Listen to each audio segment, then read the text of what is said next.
It's Moo Man. Moo Man? This is not a dream. Ladies and gentlemen, it is Moo Man. It is Moo Man on the mic. Yo, what is going on? It is your man once again, Moo Man on the mic with another episode of the Initiative Podcast, where we do everything celebrity news, world news, sociology, psychology, and WTF. Let's go.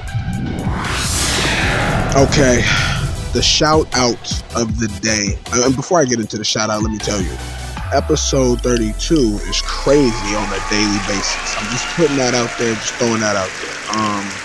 Ever since my 23rd episode situation, right? Thank y'all, whoever's been following me. The shout out is to y'all.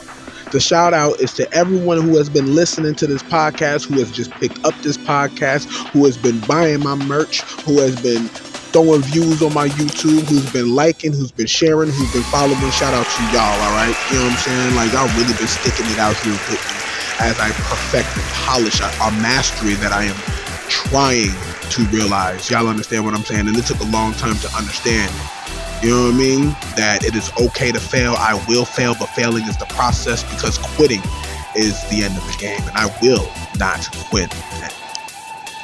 Let's get into the headline hero.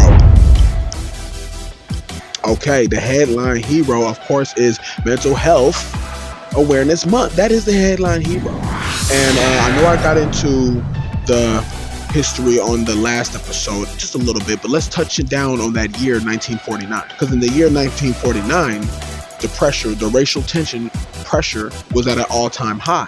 And as we all know, as melanated people, especially during those times, on top of other scenarios and social psychological tortures and abuses, you know what I'm saying, we came out on top, still coming out on top and going far into 2026. That is what it means now. Mental Health Awareness Month in our community means that it is a coming together that we do still have to work on. But mental health awareness is a coming together. It is a easing of our emotional states onto our mental minds. No matter what industry we are in, okay, we need to come together under this month. And not just that, just in general, for the rest of our days on this planet and beyond, as the new generation and as the generation comes up under us. We got a lot of work to do on the mental health tip for other generation under us. I believe we can do it, but we have to sacrifice the rest of our lives to do so. Let's do that with what we love doing. All right. Once we do what we love doing, we're golden. You know what I mean? Like, that's what it is. You're not gonna be able to do it at no regular job. That's for sure. You know what I mean? I mean, unless you're following a family legacy.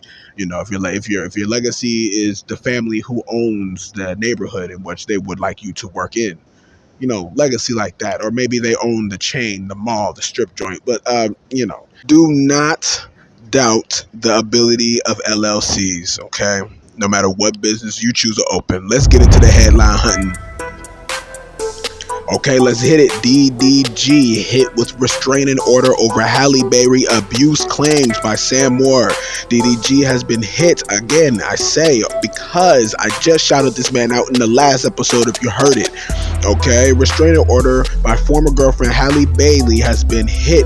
In court documents, Bailey said throughout our relationship, Daryl has been and continues to be physically, verbally, emotionally, and financially abusive towards me. Financially abusive, DDG. I am seeking orders to protect our son Halo from his ongoing abuses. Damn, DDG, because that sounds familiar. Bailey claimed that since their breakup last year, there have been multiple instances of physical violence. DDG, in January, Bailey claimed DDG attacked her as she tried to strap their baby in a car. Next thing you knew, things got physical between us. Her words, we fought each other, wrestling and tussling, and at one point, Daryl was pulling my hair, then he slammed my face at the car. Come on, DDG. Okay, like I said, I've been truthful about me being a progenitor of domestic violence at a time in my life in which I paid dearly for and will be paying all the way to Judgment Day. DDG.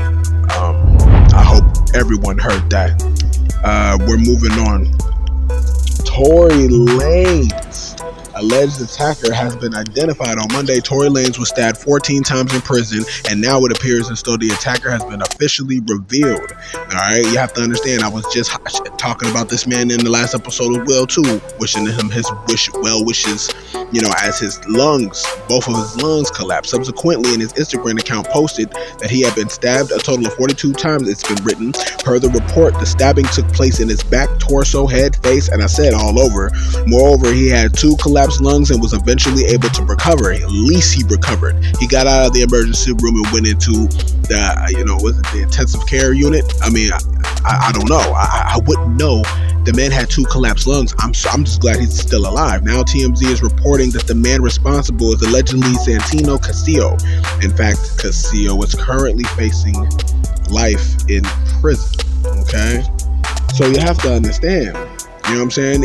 I've had my experiences in prison as well. And let me tell you something. All you got to be is in the wrong place at the wrong time with the right one on a particular day that has nothing to do with you. And sometimes 80% of the time in prison, these are the results. And most don't survive. You know what I'm saying? And that's a fact. Something that definitely needs to be spoken about more. You know what I'm saying? In these prisons and behind these prison walls. Because it is crazy. We're moving on. Headline hunting on Wednesday. Donald Trump will travel to Qatar, or rather he already did. On his trip, he visited the Al Udeid Air Base, the largest American air base facility in the region, and attended meetings with the ruling Al Thani family. Perhaps he will also thank them for the $40 million gift of a luxury Boeing 747-8 jumbo jet. Okay, hopefully he gives that to himself after the presidency, but I wouldn't know, because I've been hearing that in the Constitution, you cannot take gifts from any foreign or independently operating continent, right? That's direct declaration of independence right there. So I'm not understanding. But then we're also talking about him running for a 3rd term now, aren't we? Even though he said that he wouldn't, but still, you see what I'm saying? But you know what? He's honorable enough for Saudi Arabia, for Qatar. You see what I'm saying? To give the man a Boeing jet, and I don't think that there was any malicious. I mean, of course, this is 5 chess checkers. Or 5-dimensional checkers. Y'all know what I mean. It's 5-dimensional checkers. We know this. So if you've been keeping up with the game, then you know that the 747-8 jumbo jet, you see what I'm saying, is going to be retrofitted for his use. Okay? The airplane deal was signed off by Attorney General Pam Bondi. She sues to work at Washington, D.C. lobbying firm that receives $115,000 a month from Qatar to fight human trafficking. All right, so as far as I'm concerned, that's just desserts. All right. I mean, it really, really is. You know what I mean? Like, and the man is stopping wars. Okay. Or he's doing more to stop wars than any other president I've ever seen. All right. So says the generation above me as well. All right. That's a hard thing to do. That's not easily accomplishable, but he seems to be accomplishing it. You see what I'm saying? But here's where me and him have a fork in the road when it comes to ideology. Okay, because here's another headline out that I got right here that says, white Afrikaners trash Trump's reason for offering refugee status. Okay, they trash his reason for offering refugee status. Okay, but here we go with Tammy Bruce, the department spokesperson. The department spokesperson made a press statement welcoming Afrikaner refugees fleeing discrimination. Okay, and of course they would call it discrimination, but they are the generation of the apartheid. Apartheid. I know I'm butchering that word. You see what I'm saying? But we know what we're talking about, right? They're the generations of slave masters, colonizers, been in Africa for hundreds of years. And you have to understand, in their Afrikaner language, they mean to be separate, similar how Ukraine meant to be separate from Russia, but yet it doesn't make them Ukrainians, it makes them Russians. I mean, they're rebellious at heart, but that's not a race. And that's what they try to get you to believe, that they're a separate kind of culture, community, people. They would like to say they are, but you're not. You're living in Africa doesn't make you black. It makes you a descendant of the slave masters and the colonial leaders, colonial generals who killed up to 100 million for thousands of years. You understand what I'm saying? Like, don't get it twisted. Like, you're not welcomed there. You know what I'm saying? Like, well, why is Europe such a hard place for them to go back to? You gotta keep, I keep asking myself this question as I go deeper into my history, and I know most of my history. I know all of my elders, knowledge, wisdom, and understanding. And that took my lovely, age of 37 years to get. All right? Keep that in mind. I want everyone to keep clear in mind. And then, mind you, let me read this press statement. It says, today, Department Secretary of State Christopher Landau welcomed the first group of Afrikaner refugees to the United States. This is a tremendous accomplishment at the direction of Secretary Rubio, responds to President Trump's call to prioritize U.S. refugee resettlement of this vulnerable group facing unjust racial discrimination in South Africa. But it's not, because Abraham Traoré knows the history of the land, and the land is ours. It's not theirs. You do not come to another country, slap imaginary paperwork on something I own, and say that you own it.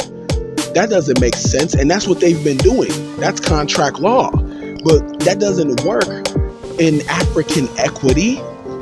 No. You know what? You're better off playing the African stock market, because we have one now.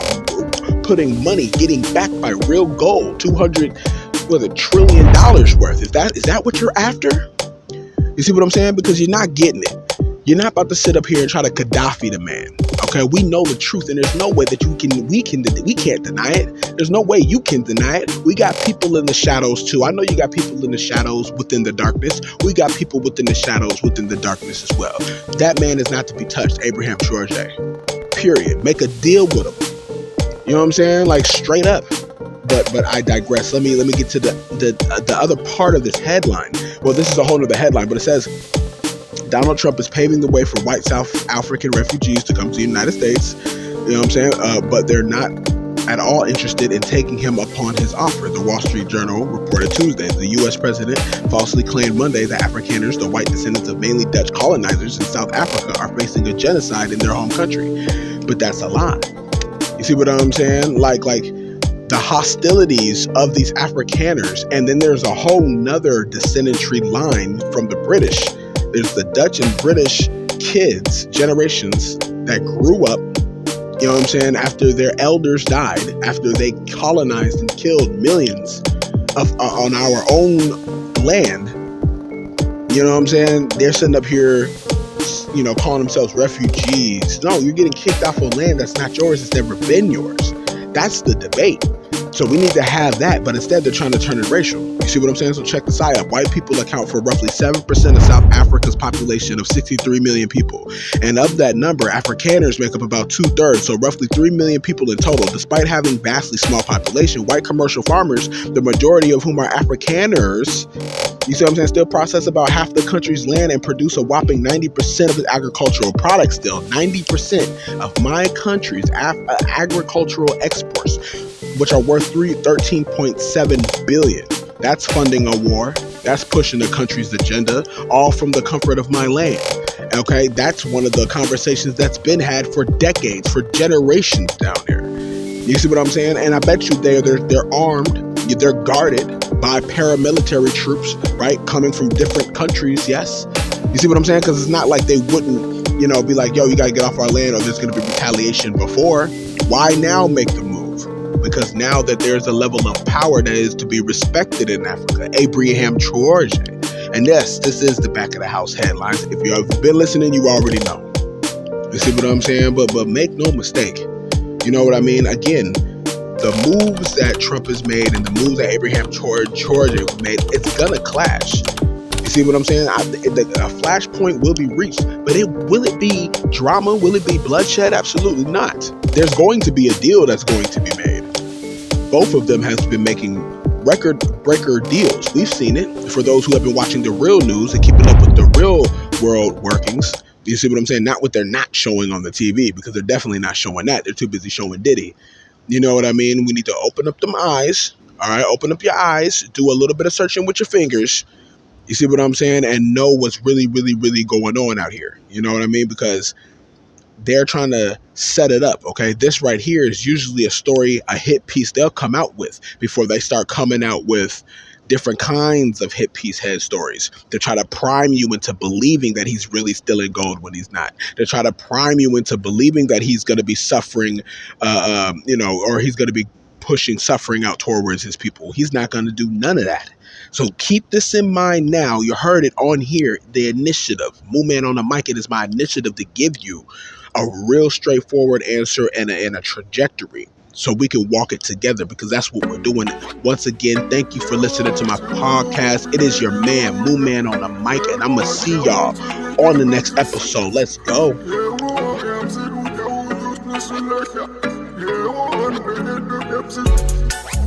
I don't mean no disrespect, but no way. I can't listen to you, I do this my own way.